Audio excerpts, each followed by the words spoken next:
Elon Musk is standing on the edge, and you won't believe what just went down. The masks are off between Trump and Elon. Let's unpack this. Elon's done a fantastic job. Look, he's sitting here, and I don't care. I don't need Elon for anything other than I happen to like him. But I'm telling you, this guy did a... Yes, the beginning. The bromance no one asked for. Trump mid-ramble, declaring his platonic admiration for Elon like he's introducing his date at Mar-a-Lago. I don't need Elon, he says, right before showering him with compliments like a needy ex. Classic. Your thoughts on tariffs? I know that's very controversial to even people, economists. They disagree, some agree, some think it's a good idea, some think it's a terrible idea. What do you think? I think you need to be careful with tariffs. So you want to have tariffs be predictable so that companies can adjust their supply chain. I mean, I think companies are more than happy to increase manufacturing in America. It's just that you can't do it instantly. I'm against like sudden giant tariffs. It's an impossible response if you've got to, move 1,000 tons of equipment, or collectively millions of tons of equipment.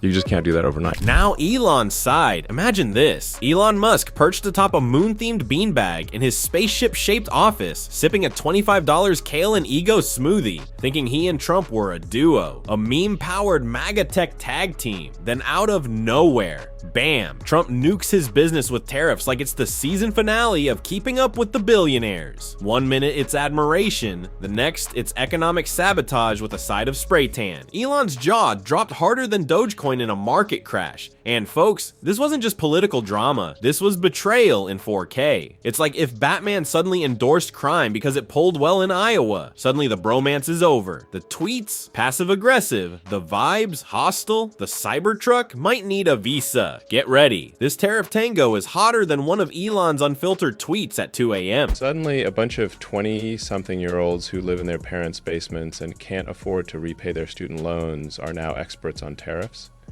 Give me a damn break. All of the liberals opposing Trump's tariffs need to sit down and shut the hell up. And just like that, Elon logs on and goes full Reddit comment section. Imagine being so salty you start roasting college kids with student debt like it's their fault you backed a guy who tanked your margins. Real main character energy. And look, before we get to the next meltdown, hit that like button, because when two egos this massive crash into each other, the only survivors are the memes. This isn't just policy, it's a full-on drama explosion. SpaceX just got trumped, and the only thing left orbiting is Elon's pride. And trust me, you'll want to stick around for what happens next. It's wild, it's Trump, and it's unreal. I'm hopeful, for example, with the tariffs, that at the end of the day, I hope it is agreed that both Europe and the United States should move, ideally, in my view, to a zero tariff situation, effectively creating a free trade zone between Europe. Yes. Elon Musk clinging to the adorably naive belief that Donald Trump would ever commit to something as boring as a stable trade policy. He's out here daydreaming about a utopia of zero tariffs, while Trump's busy throwing policy darts blindfolded in a Mar-a-Lago basement. It all began like any modern bromance. Awkward smiles, forced photos, and a lot of mutual ego stroking. Elon thought he'd found his economic soulmate. He wrote the checks. He flashed the grins. He even endured Trump rallies like he was launching a new Tesla powered by raw American denial. In Elon's mind, he and Trump were gonna ride matching Cybertrucks into a sunset of deregulation. Shirtless, slow-mo, high-fiving over their shared love of attention and chaos. But instead of sweet tweets and love letters, Trump delivered a bag of tariffs, on fire, on Elon's doorstep, Ring doorbell and all. My money's on that guy right there. Fight, fight, fight. Vote, vote, vote. Thank you. Oh, Elon. He even got dragged on stage like a prized MAGA Pokemon. And just like that, the bromance reached peak cringe. Because here's the thing, Trump's loyalty about as stable as his spray tan. One minute, Musk is the crowned prince of American innovation. The next, boom, Trump casually launches a tariff missile straight at Tesla's China ops. No warning, no phone call, just a blindside economic uppercut. The result? The Cybertruck's now about as welcome in China as a meat raffle at a vegan convention. And trust me, we're just getting started. China, as you know, against my statement, they put a 34% tariff on above what their ridiculous tariffs were already.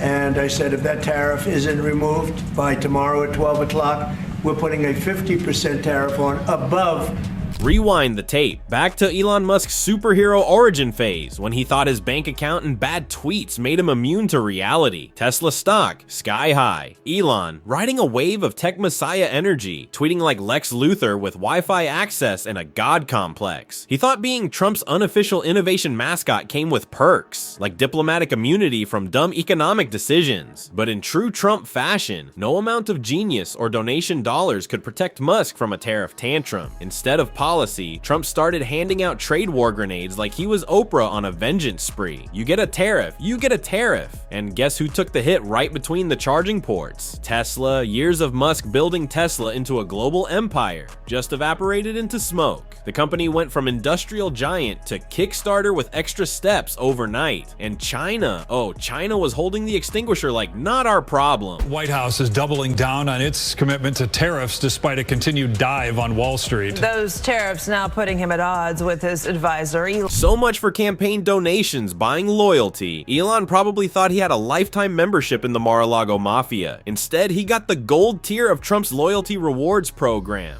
Public humiliation, and a stock chart shaped like a ski slope. And what did Elon do? Nothing. Silence. Total CEO hostage energy. He just kept tweeting about Mars and mole tunnels like Tesla wasn't getting steamrolled on Earth. It was like watching someone get hit by a freight train and then post a selfie saying, "This is fine. The car's totaled, the stock's tanking, but Elon's still out here pitching space burritos." Meanwhile, behind the scenes, Elon was reportedly melting down, probably Googling, "Can I undonate to a political campaign?" while Trump's inner circle was busy mocking him at brunch. And to make it even more brutal, WH staffers were leaking that Elon was unbearable to work with, which is hilarious, coming from the same people who think Jared Kushner is a genius because he once Googled Middle East peace plan. Then he journeyed to Pennsylvania, where he spent like a month and a half campaigning for me in Pennsylvania. And he's a popular guy, and he was very effective.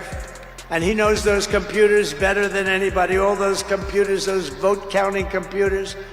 And we ended up winning Pennsylvania like in a landslide, so it was pretty good. It was pretty good. So thank you to Elon. Ah yes, Trump's memory lane, where he rewrites history like it's a rough draft. Apparently, Elon Musk is now not only a tech mogul, but also a voting machine whisperer who single-handedly delivered Pennsylvania in a landslide, which, just to be clear, is a word Trump uses anytime more than 3 people clap. And right when you think this plotline can't twist any harder, boom, China shows up with the energy of, "Oh, you want to play trade war? Watch this." They hit back with tariffs like they've been waiting for an excuse. And Tesla, completely blindsided. Their China strategy shattered like a cheap windshield. Orders gone. Showrooms, crickets. The Model S might as well be a Hot Wheels car. Meanwhile, Chinese EV brands like BYD are thriving. They're zipping past Tesla with Warren Buffett riding shotgun. And Elon, he's pulling Tesla's top models out of China like a magician who just realized he lost the rabbit and the hat. Imagine pouring billions into a Shanghai gigafactory only to get tariffed out by your own government like it's an episode of Survivor Free Market Edition. Chinese automakers smell blood in the water and start swarming the European market. They're cheaper, sleeker, and, best of all, not tied to a guy who live tweets conspiracy theories while building tunnels no one asked for. China has just slapped retaliatory tariffs of 84% on U.S. goods in response to a president. Tesla's grip on the global market starts slipping. Elon's aura of invincibility, cracking like a SpaceX prototype on launch day. The stock, it's diving like it just read Elon's Twitter drafts. And now, the best part, Elon is suddenly out here begging for a zero tariff agreement with Europe. Begging. This from the same guy who once acted like charging a Tesla would require a retina scan and a crypto wallet. But wait, here comes Peter Navarro, Trump's official economic crypt keeper, crawling onto national TV to throw shade like it's his last purpose in life. Navarro calls Elon just a car salesman. Then in true Navarro fashion, he kicks it up a notch, accusing Tesla of outsourcing key parts and running on Chinese batteries like the whole operation's just a Beijing lasagna. And folks, the drama is only heating up. You know, the tariffs are on, and the money is pouring in at a level that we've never seen before. And it's going to be great for us. It's going to be great for other countries. We've been ripped off and abused by countries for many years with the tariff situation. They've used tariffs against us. We didn't use tariffs against them or. Trump, ever the economic visionary, claiming the US is now swimming in money thanks to tariffs, as if international trade is a lemonade stand and he just raised prices on the neighbor kids. But then, the script takes a sharp turn into sci-fi absurdity. Reports from behind closed doors, Elon mid-meeting going full TED Talk, rambling about colonizing Mars while senior officials literally sneak out the back. Imagine being so unbearable you make Trump's White House staff stage a fire drill just to escape your monologue on Martian zoning laws. And it gets better. Apparently Trump's team joked about drug testing contractors, because really, what kind of sober person talks about lunar government structures during a meeting on steel imports? Analysts start slashing ratings. Twitter roasts Elon like he's the main course at Thanksgiving dinner. And why? Because he thought buddying up to Trump would shield him from the fallout. Spoiler, it didn't shield him. It threw him into the center of the blast zone. Trump doesn't do friendship. He does what's useful to me right now. And once Musk stopped being useful, he was dropped faster than Giuliani at a landscaping press conference. Years of donations, PR stunts, awkward "I'm totally enjoying this" smiles, all flushed right down the gold-plated toilet of Trump's ego factory. Pork reports. Stocks closed lower Monday, the market dropping for a third straight day. At the White House, the president digging into his global tariff strategy, dismissing fears his economic policies could drive traditional U.S. trading partners to do business with China instead of the U.S. And now, Elon's stuck watching Tesla take economic body blows across the globe. China's eating his market share. Europe's turning to cheaper, cooler, less tweet-prone EVs. BD is mopping in the floor and serving leftovers to the German auto giants. Elon's last resort, he's tweeting for mercy, begging for trade deals, wishing anyone remembered when Tesla was cool. He brought a Cybertruck to a trade war, bulletproof windows and all. But Trump brought a sledgehammer made of base-pleasing zingers and economic cosplay. He doesn't read policy briefs, he reads poll numbers. And once you're not stroking his narrative, you're not just fired, you're obliterated. And Elon? He handed him the shovel. He asked to dig his own grave in this twisted billionaire breakup saga. Dumber than a sack of bricks. That's how Elon Musk has described Trump's chief trade advisor as a growing internal rift over the White House tariff policy went public. It began to fester after last week's Rose Garden announcement. Peter Navarro is a hardline supporter of the aggressive trade policy. But Musk is no fan of the plan, reportedly making repeated personal attempts to get Trump to back away last week. And the worst part, this wasn't a slow burn. It was a red alert meltdown with sirens blaring. Every warning sign was right there in glowing neon orange letters. Trump's career is basically a Netflix series titled Betrayal: The Apprentice Years. Ask Jeff Sessions, ask Michael Cohen, ask literally anyone who's been within a golf cart radius of this man. And yet, Elon still walked in like it was a business retreat. He watched all the firings, the loyalty tests, the scorched earth diplomacy, and somehow thought, yeah, that's the guy who'll protect my global trade empire. You'd assume that the guy who builds self-driving cars would have spotted the crash coming. Instead, Musk charged in, ego first, assuming his tech cult, quirky tweets, and "I'm not like the other billionaires" vibe would act as some sort of tariff-proof vest. Spoiler, it didn't. It just gave the world a front-row seat to the slow-motion implosion of Elon Musk, global disruptor turned punchline. Elon Musk is right that tariffs are taxes, they can hurt the economy.